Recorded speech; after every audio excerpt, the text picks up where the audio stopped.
بسم اللہ الرحمن الرحیم۔ السلام علیکم دوستو، جیسا کہ آپ جانتے ہیں کہ رمضان المبارک کا آغاز ہونے والا ہے، تو آج کے اس ویڈیو میں ہم آپ کے لیے رمضان المبارک کی فضیلت اور اس کی برکات کے حوالے سے نبی کریم صلی اللہ علیہ وآلہ وسلم کے فرمان آپ کے لیے لے کر آئے ہیں، تو اس ویڈیو کو آخر تک لازمی دیکھیے گا۔ حضرت عبد الرحمن بن عوف رضی اللہ تعالی عنہ بیان کرتے ہیں کہ حضور نبی کریم صلی اللہ علیہ وآلہ وسلم نے ارشاد فرمایا، جس نے ایمان اور احتساب کے ساتھ رمضان کے روزے رکھے وہ گناہوں سے اس طرح پاک ہو جاتا ہے جس طرح ابھی ماں کے پیٹ سے پیدا ہوا ہے۔ حضرت ابو ہریرہ رضی اللہ تعالی عنہ فرماتے ہیں کہ نبی کریم صلی اللہ علیہ وآلہ وسلم نے ارشاد فرمایا، آدم کے بیٹے کا نیک عمل کا اجر جتنا اللہ چاہے بڑھا دیا جاتا ہے۔ اللہ تعالیٰ نے فرمایا ہے کہ روزہ اس سے مستثنا ہے، کیونکہ وہ میرے لیے ہے اور میں ہی اس کی جزا دوں گا۔ حضرت ابو ہریرہ رضی اللہ تعالی عنہ سے روایت ہے کہ حضور نبی کریم صلی اللہ علیہ وآلہ وسلم نے ارشاد فرمایا،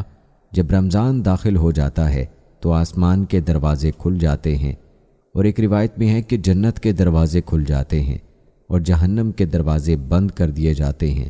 اور شیاطین کو زنجیروں میں جکڑ دیا جاتا ہے۔ حضرت سہل بن سعدی رضی اللہ تعالی عنہ فرماتے ہیں کہ حضور نبی کریم صلی اللہ علیہ وآلہ وسلم نے ارشاد فرمایا، جنت میں ایک دروازہ ہے جس کا نام ریان ہے، روز قیامت اس میں روزہ دار داخل ہوں گے، ان کے علاوہ کوئی دوسرا اس میں داخل نہیں ہوگا۔ حضرت ابو ہریرہ رضی اللہ تعالی عنہ سے روایت ہے کہ انہوں نے کہا کہ حضور نبی کریم صلی اللہ علیہ وآلہ وسلم نے ارشاد فرمایا، جس شخص نے ایمان اور احتساب کے ساتھ رمضان کا روزہ رکھا اس کے پچھلے گناہ معاف کر دیے جاتے ہیں۔ حضرت عثمان بن ابیاس رضی اللہ تعالی عنہ سے مروی ہے کہ انہوں نے فرمایا کہ میں نے حضور نبی کریم صلی اللہ علیہ وآلہ وسلم سے سنا کہ آپ صلی اللہ علیہ وآلہ وسلم نے فرمایا کہ روزہ جہنم کی آگ سے ڈھال ہے،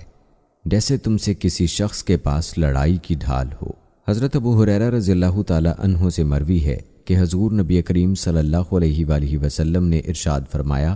جس کے قبضے میں محمد صلی اللہ علیہ وآلہ وسلم کی جان ہے، روزہ دار کے منہ کی ہوا اللہ کے نزدیک یوم قیامت مشک کی خوشبو سے بھی زیادہ بہتر ہے۔ نبی کریم صلی اللہ علیہ وآلہ وسلم نے فرمایا، جس شخص کو روزہ اس کی مطلوبہ غذاؤں سے روکے رکھے، خدا کی ذمہ داری ہے کہ اس کو جنت کی غذائیں کھلائے اور انہیں جنتی شراب پلائے۔ رسول اللہ صلی اللہ علیہ وآلہ وسلم نے فرمایا،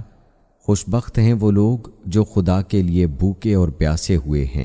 یہ لوگ قیامت کے روز سیر و سیراب ہوں گے۔ رسول اللہ صلی اللہ علیہ وآلہ وسلم نے فرمایا،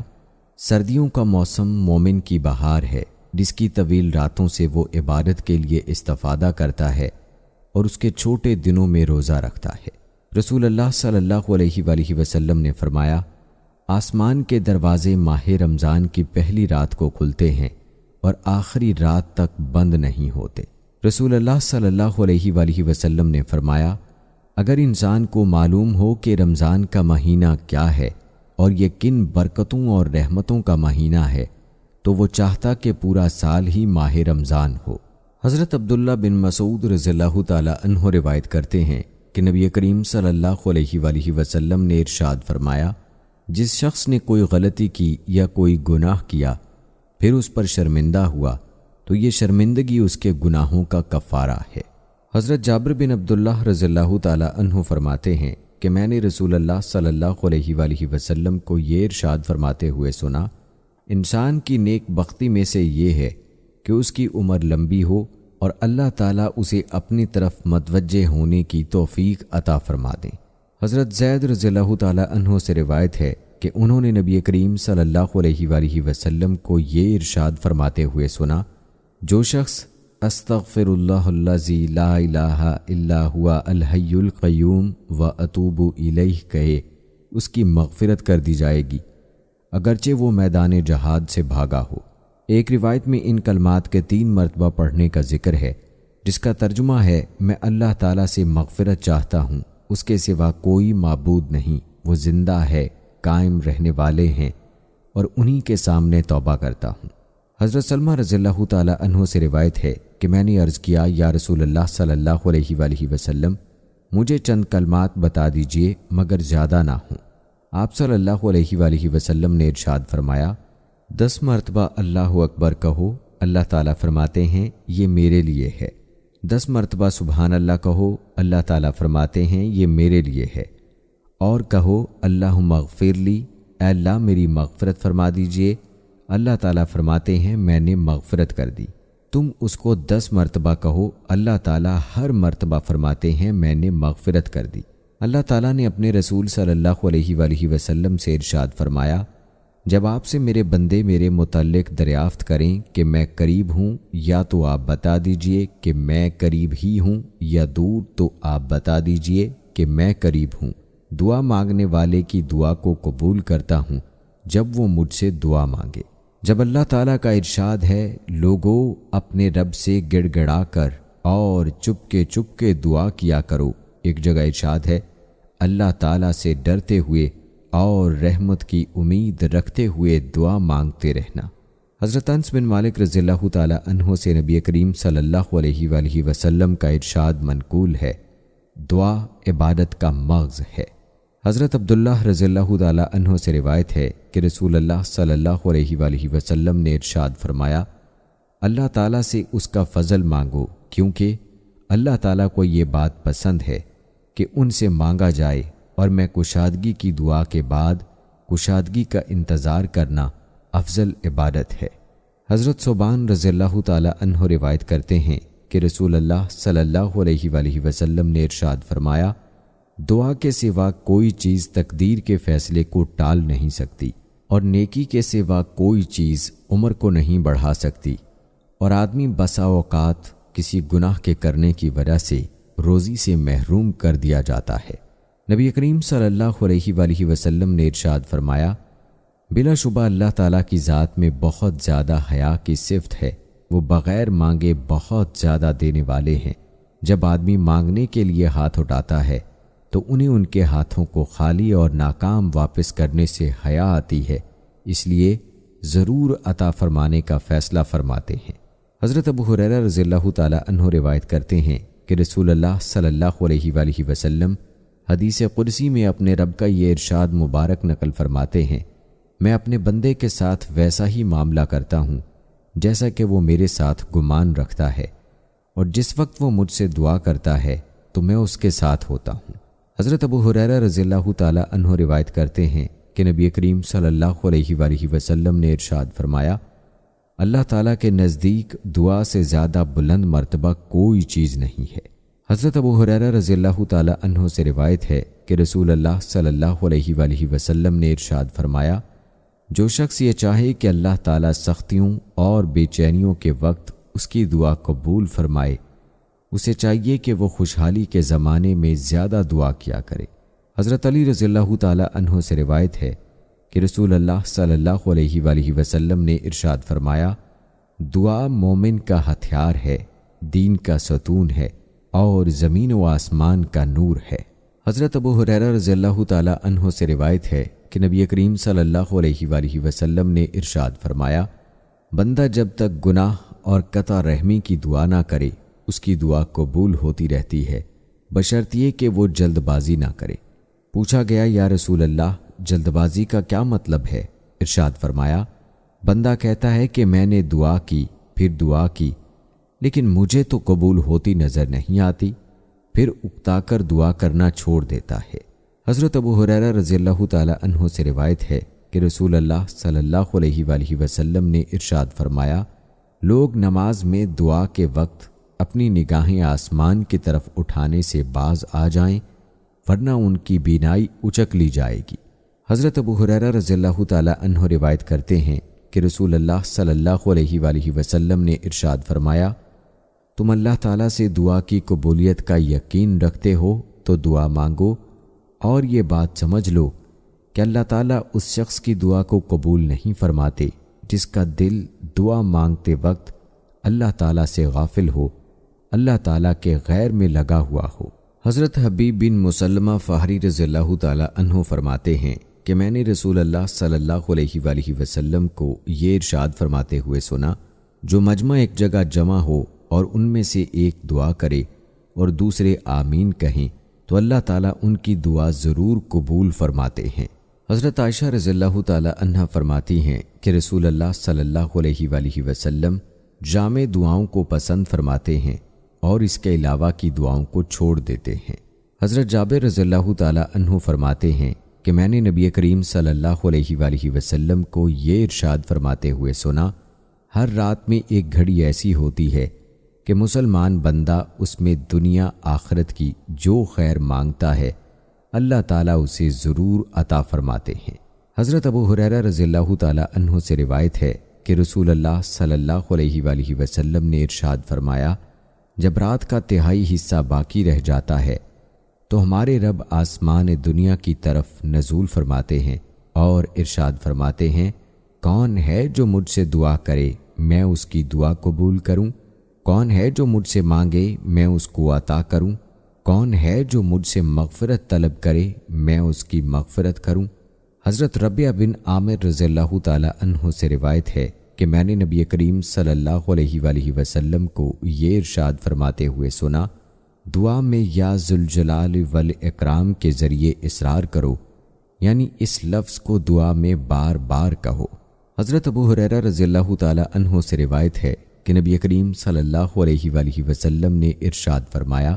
3 دعائیں خاص طور پر قبول کی جاتی ہیں جن کے قبول ہونے میں کوئی شک نہیں، اولاد کے حق میں باپ کی دعا، مسافر کی دعا اور مظلوم کی دعا۔ حضرت ابو امامہ رضی اللہ تعالیٰ عنہ سے روایت ہے کہ رسول اللہ صلی اللہ علیہ وآلہ وسلم نے ارشاد فرمایا، میں فجر کی نماز سے سورج نکلنے تک اللہ تعالیٰ کے ذکر اور اس کی بڑائی، اس کی تعریف، اس کی پاکی بیان کرنے اور لا الہ الا اللہ کہنے میں مشغول رہوں۔ یہ مجھے حضرت اسماعیل علیہ السلام کی اولاد میں سے 2 یا اس سے زیادہ غلام آزاد کرنے سے زیادہ پسندیدہ ہے۔ اسی طرح عصر کی نماز کے بعد سے سورج غروب ہونے تک کے ان اعمال میں مشغول رہوں، یہ مجھے حضرت اسماعیل علیہ السلام کی اولاد میں سے 4 غلام آزاد کرنے سے زیادہ پسندیدہ ہے۔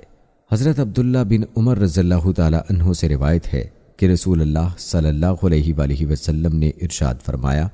جو شخص باوضو رات کو سوتا ہے تو فرشتہ اس کے جسم کے ساتھ لگ کر رات گزارتا ہے، جب بھی وہ نیند سے بیدار ہوتا ہے فرشتہ اسے دعا دیتا ہے، یا اللہ اپنے اس بندے کی مغفرت فرما دیجئے اس لیے کہ یہ باوضو سویا ہے۔ حضرت معاذ بن جبل رضی اللہ تعالیٰ عنہ سے روایت ہے کہ نبی کریم صلی اللہ علیہ وآلہ وسلم نے ارشاد فرمایا، جو مسلمان بھی رات باوضو ذکر کرتے ہوئے سوتا ہے، پھر جب کسی وقت رات میں اس کی آنکھ کھلتی ہے اور وہ اللہ تعالیٰ سے دنیا و آخرت کی کسی بھی خیر کا سوال کرتا ہے، اللہ تعالیٰ اسے وہ چیز ضرور عطا فرماتے ہیں۔ حضرت عمر بن ابسہ رضی اللہ تعالیٰ عنہ فرماتے ہیں کہ مجھ سے رسول اللہ صلی اللہ علیہ وآلہ وسلم نے ارشاد فرمایا، اللہ تعالیٰ رات کے اخیر حصے میں بندے سے بہت زیادہ قریب ہوتے ہیں، اگر تم سے ہو سکے تو اس وقت اللہ تعالیٰ کا ذکر کیا کرو۔ حضرت عمر بن خطاب رضی اللہ تعالیٰ عنہ روایت کرتے ہیں کہ رسول اللہ صلی اللہ علیہ وآلہ وسلم نے ارشاد فرمایا، جو شخص رات کو سو جائے اور اپنا معمول یا اس کا کچھ حصہ پورا نہ کر سکے، پھر اسے اگلے دن فجر اور ظہر کے درمیان پورا کر لے تو اس کے اپنے نامہ اعمال میں وہ عمل رات ہی کا لکھا جائے گا۔ حضرت ابو ہریرہ رضی اللہ تعالیٰ عنہ روایت کرتے ہیں کہ رسول اللہ صلی اللہ علیہ وآلہ وسلم نے ارشاد فرمایا، جس شخص نے صبح اور شام سبحان اللہ و بحمدہ 100 مرتبہ پڑھا تو کوئی شخص قیامت کے دن اس سے افضل عمل لے کر نہیں آئے گا سوائے اس شخص کے جو اس کے برابر یا اس سے زیادہ پڑھے۔ ایک روایت میں یہ فضیلت سبحان اللہ العظیم و بحمدہ کے بارے میں آئی ہے۔ حضرت ابو درداء رضی اللہ تعالیٰ عنہ روایت کرتے ہیں کہ رسول اللہ صلی اللہ علیہ وآلہ وسلم نے ارشاد فرمایا، جو شخص صبح اور شام مجھ پر 10 مرتبہ درود شریف پڑھے اس کو قیامت کے دن میری شفاعت پہنچے گی۔ حضرت ابو ہریرہ رضی اللہ تعالیٰ عنہ فرماتے ہیں کہ ایک شخص نبی کریم صلی اللہ علیہ وآلہ وسلم کی خدمت میں حاضر ہوئے اور عرض کیا، اللہ کے رسول، مجھے رات بچھو کے کاٹنے سے بہت تکلیف پہنچی، نبی کریم صلی اللہ علیہ وآلہ وسلم نے ارشاد فرمایا، اگر تم شام کے وقت یہ کلمات کہہ لیتے، میں اللہ تعالیٰ کے سارے نفع دینے والے، شفا دینے والے کلمات کے ذریعے اس کے تمام مخلوق کے شر سے پناہ چاہتا ہوں، تو تمہیں بچھو کبھی نقصان نہ پہنچا سکتا۔ حضرت معقل بن یسار رضی اللہ تعالیٰ عنہ نبی کریم صلی اللہ علیہ وآلہ وسلم کا ارشاد نقل فرماتے ہیں، جو شخص صبح 3 مرتبہ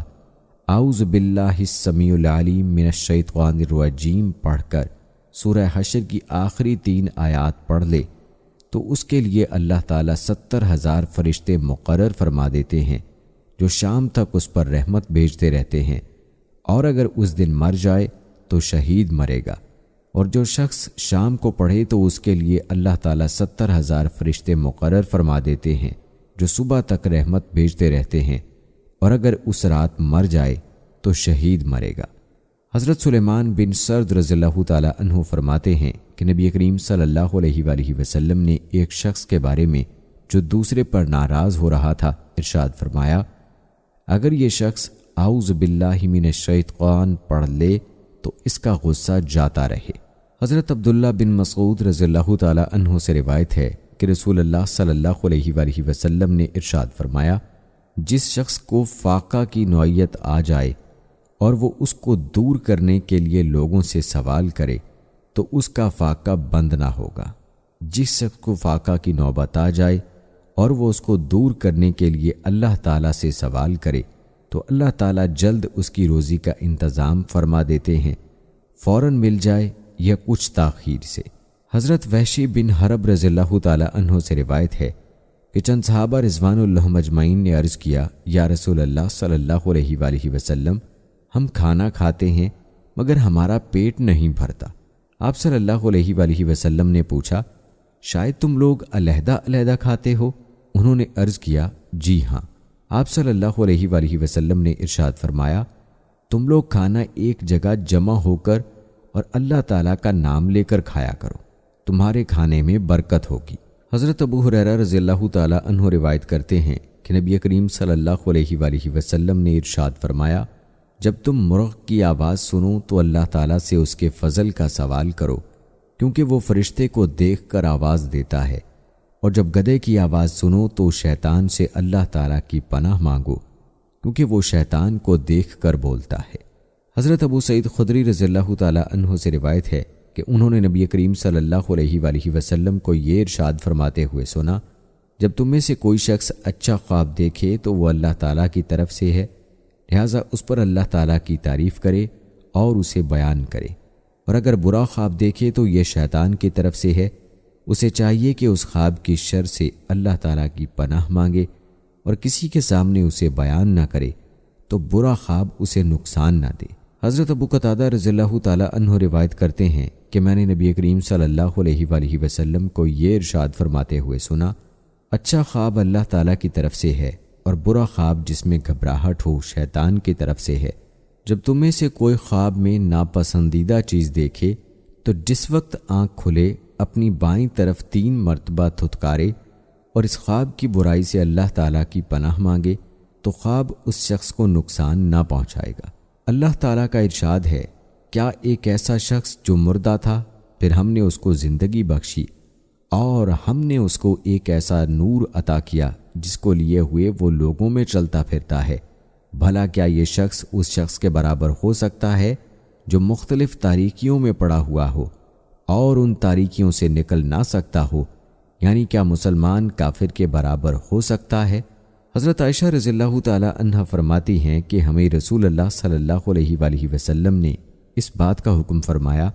کہ ہم لوگوں کے ساتھ ان کے مراتب کا لحاظ کر کے برتاؤ کیا کریں۔ حضرت ابن عباس رضی اللہ تعالیٰ عنہ روایت کرتے ہیں کہ رسول اللہ صلی اللہ علیہ وآلہ وسلم نے کعبہ کو دیکھ کر غلبہ شوق و مسرت سے ارشاد فرمایا، لا الہ الا اللہ، اے کعبہ تو کس قدر پاکیزہ ہے، تیری خوشبو کس قدر عمدہ ہے اور تو کتنا زیادہ قابل احترام ہے، لیکن مومن کی عزت و احترام تجھ سے زیادہ ہے۔ اللہ تعالیٰ نے تجھ کو قابل احترام بنایا ہے اور اسی طرح مومن کے مال و خون اور عزت کو بھی قابل احترام بنایا ہے، اور اسی احترام کی وجہ سے اس بات کو بھی حرام قرار دیا ہے کہ ہم مومن کے بارے میں ذرا بھی بدگمانی کریں۔ حضرت جابر بن عبداللہ رضی اللہ تعالی عنہ روایت کرتے ہیں کہ رسول اللہ صلی اللہ علیہ وآلہ وسلم نے ارشاد فرمایا، مسلمان فقراء مسلمان مالداروں سے 40 سال پہلے جنت میں داخل ہوں گے۔ حضرت ابو ہریرہ رضی اللہ تعالی عنہ روایت کرتے ہیں کہ رسول اللہ صلی اللہ علیہ وآلہ وسلم نے ارشاد فرمایا، فقراء مالداروں سے آدھے دن پہلے جنت میں داخل ہوں گے اور اس آدھے دن کی مقدار 500 برس ہوگی۔ حضرت عبداللہ بن عمر بن عاص رضی اللہ تعالی عنہ روایت کرتے ہیں کہ رسول اللہ صلی اللہ علیہ وآلہ وسلم نے ارشاد فرمایا، قیامت کے دن میری امت کے کچھ لوگ آئیں گے، ان کا نور سورج کی روشنی کی طرح ہوگا۔ ہم نے عرض کیا، اللہ کے رسول وہ کون لوگ ہوں گے؟ ارشاد فرمایا، یہ فقراء مہاجرین ہوں گے جن کو مشکل کاموں میں آگے رکھ کر ان کی حفاظت کا ذریعہ بنایا جاتا تھا۔ ان میں سے جس کو موت آتی تھی اس کی حاجت اس کے سینے میں ہی رہ جاتی تھی، انہیں زمین کی مختلف حصوں سے لا کر جمع کیا جائے گا۔ حضرت ابو سعید رضی اللہ تعالی عنہ سے روایت ہے کہ میں نے رسول اللہ صلی اللہ علیہ وآلہ وسلم کو ارشاد فرماتے ہوئے سنا، یا اللہ مجھے مسکین طبیعت بنا کر زندہ رکھیے، مسکینی کی حالت میں دنیا سے اٹھائیے اور میرا حشر مسکینوں کی جماعت میں فرمائیے۔ حضرت سعید بن ابی سعید رحمۃ اللہ علیہ فرماتے ہیں کہ حضرت ابو سعید خدری رضی اللہ تعالی عنہ نے رسول اللہ صلی اللہ علیہ وآلہ وسلم سے اپنی تنگ دستی اور ضرورت کا اظہار کیا۔ حضور صلی اللہ علیہ وآلہ وسلم نے ارشاد فرمایا، ابو سعید صبر کرو، تم میں سے جو مجھ سے محبت کرتا ہے فقر اس پر ایسی تیزی سے آتا ہے جیسی تیزی سے سیلاب کا پانی وادی کی اونچائی سے اور پہاڑوں کی بلندی سے نیچے کی طرف آتا ہے۔ حضرت رافع بن خدیج رضی اللہ تعالی عنہ سے روایت ہے کہ رسول اللہ صلی اللہ علیہ وآلہ وسلم نے ارشاد فرمایا، جب اللہ تعالیٰ کسی بندے سے محبت فرماتے ہیں تو اس کو دنیا سے اس طرح بچاتے ہیں جس طرح تم میں سے کوئی شخص اپنے مریض کو پانی سے بچاتا ہے۔ حضرت ابو ہریرہ رضی اللہ تعالی عنہ روایت کرتے ہیں کہ رسول اللہ صلی اللہ علیہ وآلہ وسلم نے ارشاد فرمایا، فقراء سے محبت کرو اور ان کے ساتھ بیٹھو، عربوں سے دل سے محبت کرو اور جو عیب تم میں موجود ہے وہ تمہیں دوسروں پر طعن و تشنیع کرنے سے روک دیں۔ حضرت انس رضی اللہ تعالی عنہ فرماتے ہیں کہ میں نے رسول اللہ صلی اللہ علیہ وآلہ وسلم کو یہ ارشاد فرماتے ہوئے سنا، بہت سے پراگندہ بال گرد آلود پرانی چادروں والے لوگوں کے دروازوں سے ہٹائے جانے والے اگر اللہ تعالیٰ کے بھروسے پر قسم کھا لیں تو اللہ تعالیٰ ان کی قسم کو ضرور پورا فرما دیں گے۔ حضرت مصعب بن سعد رضی اللہ تعالی عنہ سے روایت ہے کہ ان کے والد حضرت سعد رضی اللہ تعالی عنہ کا خیال تھا کہ انہیں ان صحابہ پر فضیلت حاصل ہے جو ان سے مالداری اور بہادری کی وجہ سے کم درجے کے ہیں۔ ان کے خیال کی اصلاح کی غرض سے نبی کریم صلی اللہ علیہ وآلہ وسلم نے ارشاد فرمایا، تمہارے کمزوروں اور بے کسوں ہی کی برکت سے تمہاری مدد کی جاتی ہے اور تمہیں روزی دی جاتی ہے۔ حضرت ابو درداء رضی اللہ تعالی عنہ فرماتے ہیں کہ میں نے رسول اللہ صلی اللہ علیہ وآلہ وسلم کو یہ ارشاد فرماتے ہوئے سنا، مجھے کمزوروں میں تلاش کیا کرو، اس لیے کہ تمہارے کمزوروں کی وجہ سے تمہیں روزی ملتی ہے اور تمہاری مدد ہوتی ہے۔ حضرت عبداللہ بن عمر بن عاص رضی اللہ تعالی عنہ فرماتے ہیں کہ رسول اللہ صلی اللہ علیہ وآلہ وسلم نے دوزخ کے ذکر کے وقت ارشاد فرمایا، دوزخی لوگوں میں ہر سخت طبیعت، فربا بدن، اترا کر چلنے والا، متکبر، مال و دولت کو خوب جمع کرنے والا اور پھر اس کو خوب روک کر رکھنے والا یعنی سائل کو نہ دینے والا ہے، اور جنتی لوگ وہ ہیں جو کمزور ہوں یعنی ان کا رویہ لوگوں کے ساتھ عاجزی کا ہو، وہ دبائے جاتے ہوں یعنی لوگ انہیں کمزور سمجھ کر دباتے ہوں۔ حضرت جابر رضی اللہ تعالی عنہ سے روایت ہے کہ رسول اللہ صلی اللہ علیہ وآلہ وسلم نے ارشاد فرمایا، 3 خوبیاں جس شخص میں پائی جائیں اللہ تعالیٰ قیامت کے دن اس کو اپنی رحمت کے سائے میں جگہ عطا فرمائیں گے اور اسے جنت میں داخل کر دیں گے۔ کمزوروں سے نرم برتاؤ کرنا، والدین سے مہربانی کا معاملہ کرنا اور غلام سے اچھا سلوک کرنا۔ حضرت محمود بن لبید رضی اللہ تعالی عنہ سے روایت ہے کہ رسول اللہ صلی اللہ علیہ وآلہ وسلم نے ارشاد فرمایا، جب اللہ تعالیٰ لوگوں سے محبت فرماتے ہیں تو ان کو مصیبتوں میں ڈال کر آزماتے ہیں، چنانچہ وہ صبر کرتا ہے اس کے لیے صبر کا اجر لکھ دیا جاتا ہے، اور جو بے صبری کرتا ہے اس کے لیے بے صبری لکھ دی جاتی ہے، پھر وہ روتا پیٹتا ہی رہتا ہے۔ حضرت ابو ہریرہ رضی اللہ تعالی عنہ روایت کرتے ہیں کہ رسول اللہ صلی اللہ علیہ وآلہ وسلم نے ارشاد فرمایا، اللہ تعالیٰ کے یہاں ایک شخص کے لیے ایک بلند درجہ مقرر ہوتا ہے، لیکن وہ اپنے عمل کے ذریعے اس درجے تک نہیں پہنچ پاتا، تو اللہ تعالیٰ اس کو ایسی چیزوں مثلاً بیماریوں، پریشانیوں وغیرہ میں مبتلا کرتے رہتے ہیں جو اسے ناگوار ہوتی ہیں، یہاں تک کہ وہ ان ناگواریوں کے ذریعے اس درجے تک پہنچ جاتا ہے۔ حضرت ابو سعید خدری رضی اللہ تعالی عنہ اور حضرت ابو ہریرہ رضی اللہ تعالی عنہ سے روایت ہے کہ نبی کریم صلی اللہ علیہ وآلہ وسلم نے ارشاد فرمایا، مسلمان جب بھی کسی تھکاوٹ، بیماری، فکر و رنج و ملال، تکلیف اور غم سے دوچار ہوتا ہے، یہاں تک کہ اگر اسے کوئی کانٹا بھی چبھتا ہے تو اللہ تعالیٰ اس کی وجہ سے اس کے گناہوں کو معاف فرما دیتے ہیں۔ حضرت عائشہ رضی اللہ تعالی عنہا فرماتی ہیں کہ میں نے رسول اللہ صلی اللہ علیہ وآلہ وسلم کو یہ ارشاد فرماتے ہوئے سنا، جب کسی مسلمان کو کانٹا چبھتا ہے یا اس سے بھی کوئی کم تکلیف پہنچتی ہے تو اس کے بدلے اللہ تعالیٰ کی طرف سے اس کے لیے ایک درجہ لکھ دیا جاتا ہے اور اس کا ایک گناہ معاف کر دیا جاتا ہے۔ حضرت ابو ہریرہ رضی اللہ تعالی عنہ روایت کرتے ہیں کہ رسول اللہ صلی اللہ علیہ وآلہ وسلم نے ارشاد فرمایا، ایمان والا بندہ اور ایمان والی بندی پر اللہ تعالیٰ کی طرف سے مسائل آتے رہتے ہیں، کبھی ان کی جان پر، کبھی ان کی اولاد پر، کبھی ان کے مال پر، اور اس کے نتیجے میں اس کے گناہ جھڑتے رہتے ہیں، یہاں تک کہ وہ مرنے کے بعد اللہ تعالیٰ سے اس حال میں ملاقات کرتا ہے کہ اس کا ایک گناہ بھی باقی نہیں رہتا۔ حضرت انس بن مالک رضی اللہ تعالی عنہ روایت کرتے ہیں کہ رسول اللہ صلی اللہ علیہ وآلہ وسلم نے ارشاد فرمایا، اللہ تعالیٰ جب کسی بندے کو جسمانی بیماری میں مبتلا کرتے ہیں تو اللہ تعالیٰ فرشتے کو حکم دیتے ہیں کہ اس بندے کے وہی سب نیک اعمال لکھتے رہو جو یہ تندرستی کے زمانے میں کیا کرتا تھا، پھر اگر اس کو شفا دیتے ہیں تو اسے گناہوں سے دھو کر پاک صاف فرما دیتے ہیں، اور اگر اس کی روح قبض کر لیتے ہیں تو اس کی مغفرت فرماتے ہیں اور اس پر رحم فرماتے ہیں۔ حضرت شداد بن اوس رضی اللہ تعالی عنہ رسول اللہ صلی اللہ علیہ وآلہ وسلم سے حدیث قدسی میں اپنے رب کا یہ ارشاد مبارک نقل کرتے ہیں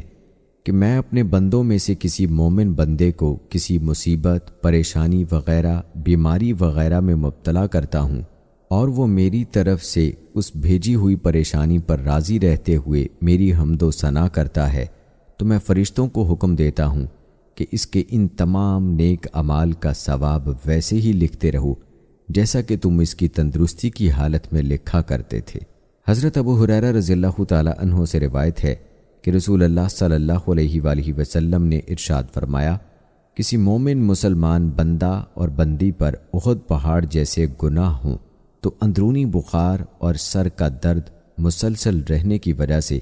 ان کے گناہوں میں سے کسی گناہ کو رائی کے دانے برابر بھی نہیں چھوڑتا۔ حضرت ابو سعید خدری رضی اللہ تعالی عنہ سے روایت ہے کہ رسول اللہ صلی اللہ علیہ وآلہ وسلم نے ارشاد فرمایا، مومن کے سر کا درد اور وہ کانٹا جو اسے چبھتا ہے یا اور کوئی چیز جو اسے تکلیف دیتی ہے، اس کی وجہ سے قیامت کے دن اللہ تعالیٰ اس مومن کا ایک درجہ بلند فرمائیں گے اور اس تکلیف کے باعث اس کے گناہوں کو معاف فرمائیں گے۔ حضرت ابو امامہ باہلی رضی اللہ تعالی عنہ سے روایت ہے کہ نبی کریم صلی اللہ علیہ وآلہ وسلم نے ارشاد فرمایا، جو بندہ بیماری کی وجہ سے اللہ تعالیٰ کی طرف متوجہ ہو کر گڑ گڑاتا ہے، اللہ تعالیٰ اس کو بیماری سے اس حال میں شفا عطا فرماتے ہیں کہ وہ گناہوں سے بالکل پاک صاف ہوتا ہے۔ حضرت حسن رحمۃ اللہ علیہ نے نبی کریم صلی اللہ علیہ وآلہ وسلم کا ارشاد نقل کرتے ہوئے فرمایا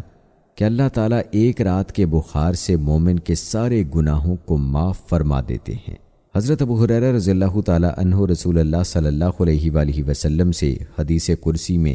اپنے رب کا ارشاد مبارک نقل فرماتے ہیں، جس بندے کی میں دو محبوب ترین چیزیں یعنی آنکھیں لے لوں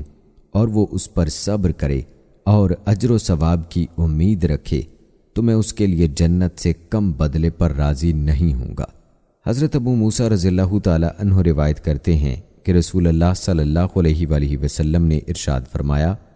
جب بندہ بیمار پڑ جاتا ہے یا سفر پر جاتا ہے تو اس کے لیے ان جیسے اعمال کا اجر و ثواب لکھا جاتا ہے جنہیں وہ تندرستی یا گھر پر قیام کی حالت میں کیا کرتا تھا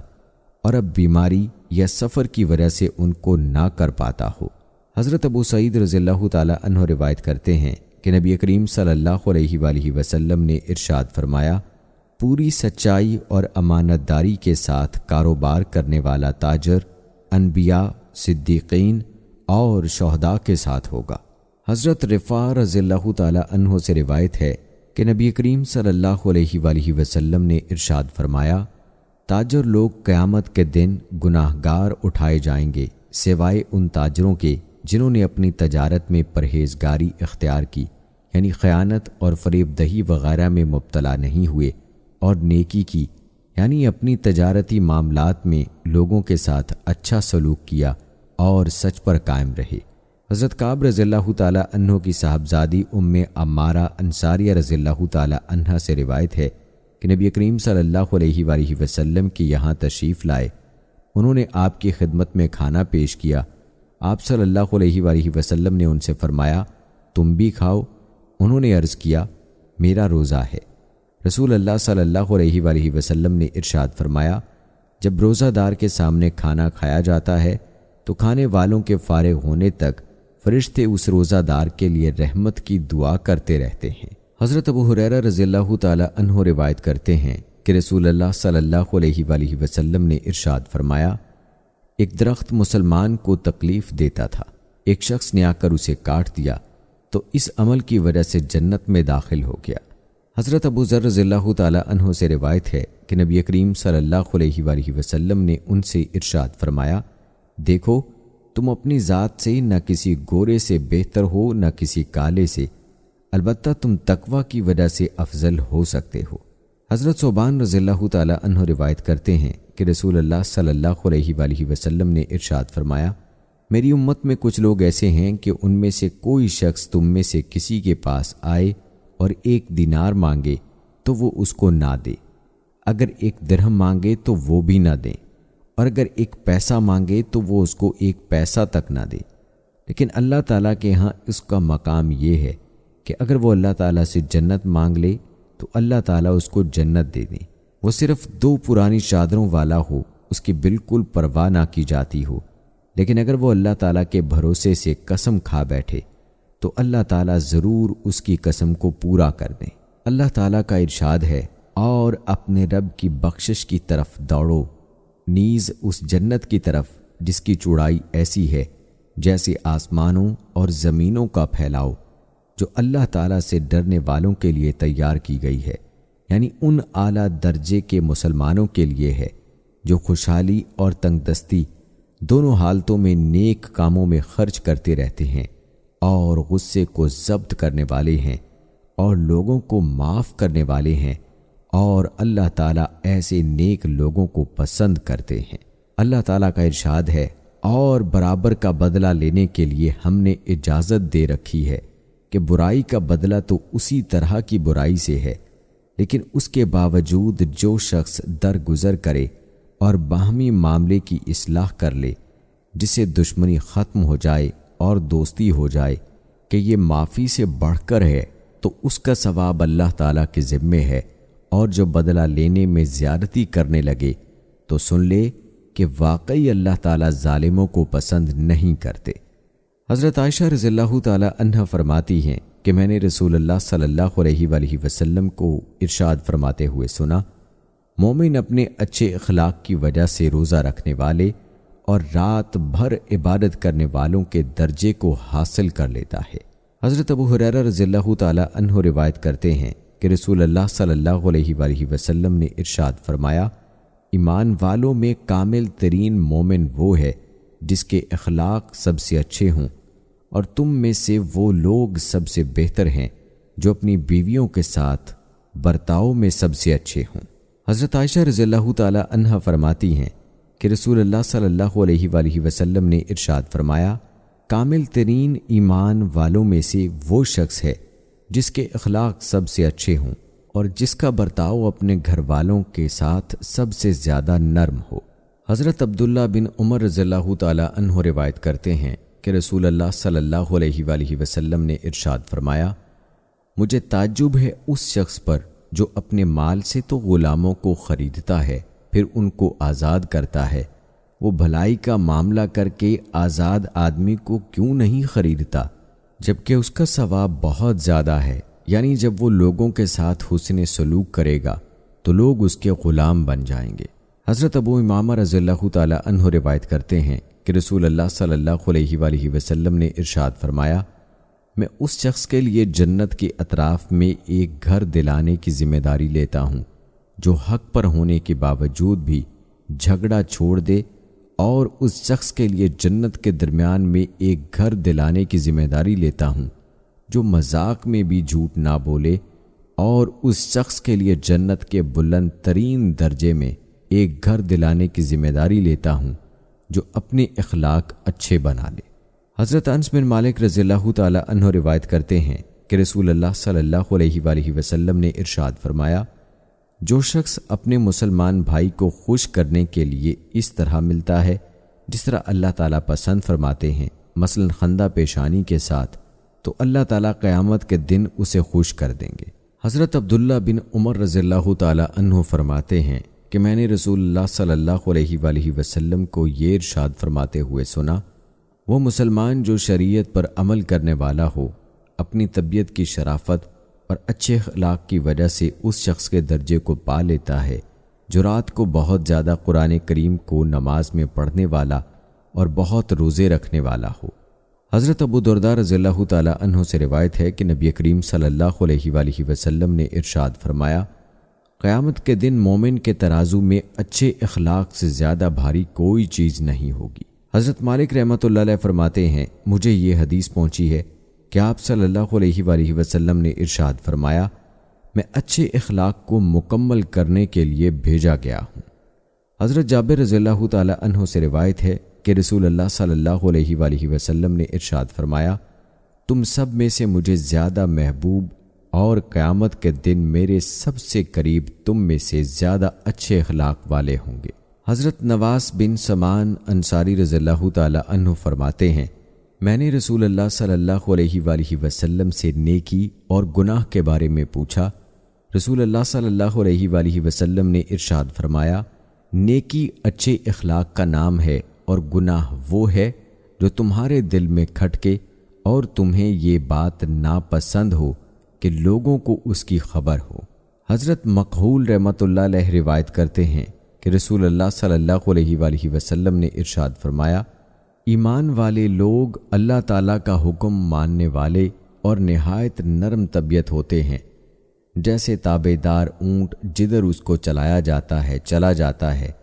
اور اگر اس کو کسی چٹان پر بٹھا دیا جاتا ہے تو اسی پر بیٹھ جاتا ہے۔ حضرت عبداللہ بن مسعود رضی اللہ تعالیٰ عنہ روایت کرتے ہیں کہ رسول اللہ صلی اللہ علیہ وآلہ وسلم نے ارشاد فرمایا، کیا میں تمہیں نہ بتاؤں کہ وہ شخص کون ہے جو آگ پر حرام ہوگا اور جس پر آگ حرام ہوگی؟ سنو میں بتاتا ہوں، دوزخ کی آگ حرام ہے ہر ایسے شخص پر جو لوگوں سے قریب ہونے والا، نہایت نرم مزاج اور نرم طبیعت ہو۔ حضرت عمر رضی اللہ تعالیٰ عنہ فرماتے ہیں کہ میں نے رسول اللہ صلی اللہ علیہ وآلہ وسلم کو یہ ارشاد فرماتے ہوئے سنا، جو اللہ تعالیٰ کی رضا حاصل کرنے کے لیے تواضع کو اختیار کرتا ہے، اللہ تعالیٰ اس کو بلند فرماتے ہیں، جس کا نتیجہ یہ ہوتا ہے کہ وہ اپنے خیال اور اپنی نگاہ میں تو چھوٹا ہوتا ہے لیکن لوگوں کی نگاہ میں اونچا ہوتا ہے، اور جو تکبر کرتا ہے اللہ تعالیٰ اس کو گرا دیتے ہیں، جس کا نتیجہ یہ ہوتا ہے کہ وہ لوگوں کی نگاہوں میں چھوٹا ہو جاتا ہے اگرچہ خود اپنے خیال میں بڑا ہوتا ہے، لیکن دوسروں کی نظروں میں وہ کتے اور خنزیر سے بھی زیادہ ذلیل ہو جاتا ہے۔ حضرت عبداللہ رضی اللہ تعالیٰ عنہ سے روایت ہے کہ نبی کریم صلی اللہ علیہ وآلہ وسلم نے ارشاد فرمایا، وہ شخص جنت میں نہیں جائے گا جس کے دل میں ذرا برابر بھی تکبر ہو۔ حضرت معاویہ رضی اللہ تعالیٰ عنہ فرماتے ہیں کہ میں نے رسول اللہ صلی اللہ علیہ وآلہ وسلم کو یہ ارشاد فرماتے ہوئے سنا، جو شخص اس بات کو پسند کرتا ہو کہ لوگ اس کی تعظیم کے لیے کھڑے رہیں اور وہ اپنا ٹھکانہ جہنم میں بنا لے۔ حضرت انس رضی اللہ تعالی عنہ سے روایت ہے کہ صحابہ کے نزدیک کوئی شخص بھی رسول اللہ صلی اللہ علیہ وآلہ وسلم سے زیادہ محبوب نہیں تھا، اس کے باوجود وہ رسول اللہ صلی اللہ علیہ وآلہ وسلم کو دیکھ کر کھڑے نہیں ہوتے تھے، کیونکہ وہ جانتے تھے کہ آپ صلی اللہ علیہ وآلہ وسلم اس کو ناپسند فرماتے ہیں۔ حضرت ابو درداء رضی اللہ تعالی عنہ سے روایت ہے کہ میں نے رسول اللہ صلی اللہ علیہ وآلہ وسلم کو یہ ارشاد فرماتے ہوئے سنا، جس شخص کو بھی کسی کی طرف سے جسمانی تکلیف پہنچے پھر وہ اس کو معاف کر دے تو اللہ تعالیٰ اس کی وجہ سے ایک درجہ بلند فرما دیتے ہیں اور ایک گناہ معاف فرما دیتے ہیں۔ حضرت جودان رضی اللہ تعالی عنہ روایت کرتے ہیں کہ رسول اللہ صلی اللہ علیہ وآلہ وسلم نے ارشاد فرمایا، جو شخص اپنے مسلمان بھائی کے سامنے عذر پیش کرتا ہے اور وہ اس کے عذر کو قبول نہیں کرتا تو اس کو ایسا گناہ ہوگا جیسا ناحق ٹیکس وصول کرنے والے کا گناہ ہوتا ہے۔ حضرت ابو ہریرہ رضی اللہ تعالی عنہ روایت کرتے ہیں کہ رسول اللہ صلی اللہ علیہ وآلہ وسلم نے ارشاد فرمایا، حضرت موسیٰ بن عمران علیہ السلام نے اللہ تعالیٰ کی بارگاہ میں عرض کیا، اے میرے رب، آپ کے بندوں میں آپ کے نزدیک زیادہ عزت والا کون ہے؟ اللہ تعالیٰ نے ارشاد فرمایا، وہ بندہ جو بدلہ لے سکتا ہو اور پھر معاف کر دے۔ حضرت عبداللہ بن عمر رضی اللہ تعالی عنہ سے روایت ہے کہ ایک صاحب نبی کریم صلی اللہ علیہ وآلہ وسلم کی خدمت میں حاضر ہوئے اور عرض کیا، یا رسول اللہ، میں اپنے خادم کی غلطی کو کتنی مرتبہ معاف کروں؟ آپ صلی اللہ علیہ وآلہ وسلم خاموش رہے۔ انہوں نے پھر وہی عرض کیا، یا رسول اللہ صلی اللہ علیہ وآلہ وسلم، میں اپنے خادم کو کتنی مرتبہ معاف کروں؟ آپ صلی اللہ علیہ وآلہ وسلم نے ارشاد فرمایا، روزانہ 70 مرتبہ۔ حضرت ابو قتادہ رضی اللہ تعالی عنہ روایت فرماتے ہیں کہ میں نے رسول اللہ صلی اللہ علیہ وآلہ وسلم کو ارشاد فرماتے ہوئے سنا، جو شخص یہ چاہتا ہے کہ اللہ تعالیٰ اس کو قیامت کے دن کی تکلیفوں سے بچا لے تو اس کو چاہیے کہ تنگ دست کو جس پر قرض وغیرہ ہو مہلت دے دے یا اپنا پورا مطالبہ یا اس کا کچھ حصہ معاف کر دے۔ حضرت انس رضی اللہ تعالی عنہ فرماتے ہیں کہ میں نے مدینہ میں 10 سال نبی کریم صلی اللہ علیہ وآلہ وسلم کی خدمت کی۔ میں 9 عمر لڑکا تھا، اس لیے میرے سارے کام ضرور رسول اللہ صلی اللہ علیہ وآلہ وسلم کی مرضی کے مطابق نہیں ہو پاتے تھے، یعنی 9 عمری کی وجہ سے مجھ سے بہت سی کوتاہیاں بھی ہو جاتی تھیں، لیکن 10 سال کی اس مدت میں کبھی آپ صلی اللہ علیہ وآلہ وسلم نے مجھے اف تک نہیں فرمایا اور نہ کبھی یہ فرمایا کہ تم نے یہ کیوں کیا یا یہ کیوں نہ کیا۔ حضرت ابو ہریرہ رضی اللہ تعالی عنہ سے روایت ہے کہ ایک شخص نے نبی کریم صلی اللہ علیہ وآلہ وسلم سے عرض کیا کہ مجھے کوئی وصیت فرما دیجئے۔ آپ صلی اللہ علیہ وآلہ وسلم نے فرمایا، غصہ نہ کیا کرو۔ اس شخص نے اپنی وہی درخواست کئی بار دہرائی۔ آپ صلی اللہ علیہ وآلہ وسلم نے ہر مرتبہ یہی ارشاد فرمایا،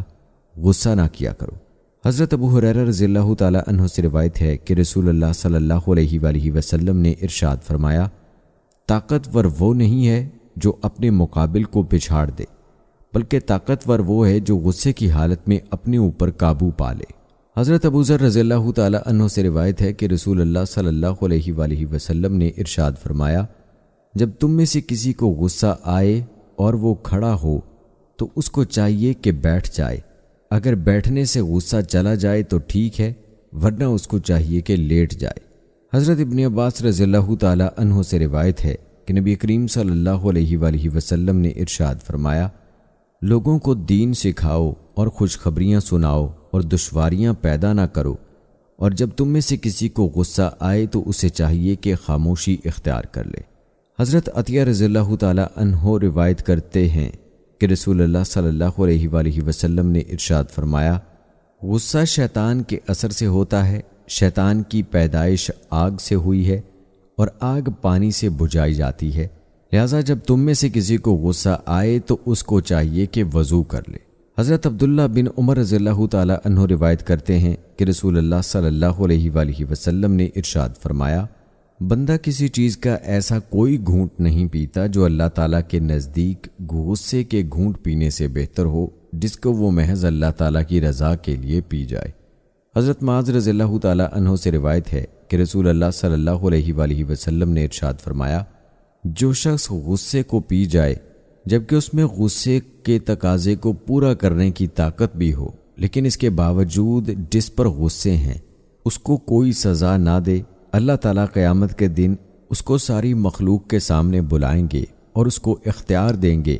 کہ جنت کی حوروں میں سے جس حور کو چاہے اپنے لیے پسند کر لے۔ حضرت انس بن مالک رضی اللہ تعالیٰ عنہ سے روایت ہے کہ رسول اللہ صلی اللہ علیہ وآلہ وسلم نے ارشاد فرمایا، جو شخص اپنی زبان کو روکے رکھتا ہے اللہ تعالیٰ اس کے عیوب کو چھپاتے ہیں۔ جو شخص اپنے غصے کو روکتا ہے اور پی جاتا ہے اللہ تعالیٰ قیامت کے دن اس سے اپنے عذاب کو روکیں گے، اور جو شخص اپنے گناہ پر نادم ہو کر اللہ تعالیٰ سے معذرت کرتا ہے، یعنی معافی چاہتا ہوں، اللہ تعالیٰ اس کے عذر کو قبول فرما لیتے ہیں۔ حضرت معاذ رضی اللہ تعالیٰ عنہ روایت کرتے ہیں کہ رسول اللہ صلی اللہ علیہ وآلہ وسلم نے قبیلہ عبد قیس کے سردار حضرت اشج رضی اللہ تعالیٰ عنہ سے ارشاد فرمایا، تم میں دو خصلتیں ایسی ہیں جو اللہ تعالیٰ کو محبوب ہیں، ایک حلم یعنی نرمی اور برداشت، اور دوسرے جلد بازی سے کام نہ کرنا۔ حضرت عائشہ رضی اللہ تعالیٰ عنہ فرماتی ہیں کہ رسول اللہ صلی اللہ علیہ وآلہ وسلم نے ارشاد فرمایا، اللہ تعالیٰ خود بھی نرم و مہربان ہے اور بندوں کے لیے بھی ان کے آپس کے معاملات میں نرمی اور مہربانی کرنا ان کو پسند ہے۔ نرمی پر اللہ تعالیٰ جو کچھ اجر و ثواب اور مقاصد میں کامیابی عطا فرماتے ہیں وہ سختی پر عطا نہیں فرماتے، بلکہ نرمی کے علاوہ وہ کسی چیز پر بھی عطا نہیں فرماتے۔ حضرت جریر رضی اللہ تعالیٰ عنہ سے روایت ہے کہ نبی کریم صلی اللہ علیہ وآلہ وسلم نے ارشاد فرمایا، جو شخص نرمی کی صفت سے محروم رہا وہ ساری بھلائی سے محروم رہا۔ حضرت عائشہ صدیقہ رضی اللہ تعالیٰ عنہ روایت کرتی ہیں کہ رسول اللہ صلی اللہ علیہ وآلہ وسلم نے ارشاد فرمایا، جس شخص کو اللہ تعالیٰ کی طرف سے نرمی میں حصہ دیا گیا اس کو دنیا آخرت کی بھلائیوں میں سے حصہ دیا گیا، اور جو شخص نرمی کے حصے سے محروم رہا وہ دنیا اور آخرت کی بھلائیوں سے محروم رہا۔ حضرت عائشہ رضی اللہ تعالیٰ عنہا فرماتی ہیں کہ رسول اللہ صلی اللہ علیہ وآلہ وسلم نے ارشاد فرمایا، اللہ تعالیٰ جن گھر والوں کو نرمی کی توفیق دیتے ہیں انہیں نرمی کے ذریعے نفع پہنچاتے ہیں، اور جن گھر والوں کو نرمی سے محروم رکھتے ہیں انہیں اس کے ذریعے نقصان پہنچاتے ہیں۔ حضرت جابر بن عبداللہ رضی اللہ تعالیٰ عنہ سے روایت ہے، رسول اللہ صلی اللہ علیہ وآلہ وسلم نے ارشاد فرمایا، اللہ تعالیٰ کی رحمت ہو اس بندے پر جو بیچنے خریدنے اور اپنے حق کا تقاضا کرنے اور وصول کرنے میں نرمی اختیار کرے۔ حضرت عبداللہ بن عمر رضی اللہ تعالیٰ عنہ روایت کرتے ہیں کہ رسول اللہ صلی اللہ علیہ وآلہ وسلم نے ارشاد فرمایا، وہ مومن جو لوگوں سے ملتا جلتا ہو اور ان سے پہنچنے والی تکلیفوں پر صبر کرتا ہو، اور اس مومن سے افضل ہے جو لوگوں کے ساتھ میل نہ رکھتا ہو اور ان سے پہنچنے والی تکلیفوں پر صبر نہ کرتا ہو۔ تو دوستو، یہ تھی ہماری آج کی ویڈیو، امید کرتے ہیں کہ آپ کو پسند آئی ہوگی۔ آج کی ویڈیو میں اپنی رائے کا اظہار ضرور کیجیے، کمنٹ باکس میں اپنی رائے کا اظہار لازمی کیجیے گا۔ چینل کو سبسکرائب کر کے بیل نوٹیفیکیشن کو ضرور آن کر لیں تاکہ لیٹسٹ اپلوڈ ہونے والی ویڈیوز کا نوٹیفیکیشن آپ کو بر وقت ملتا رہے۔ مجھے اگلی ویڈیو تک اجازت دیں، فی امان اللہ۔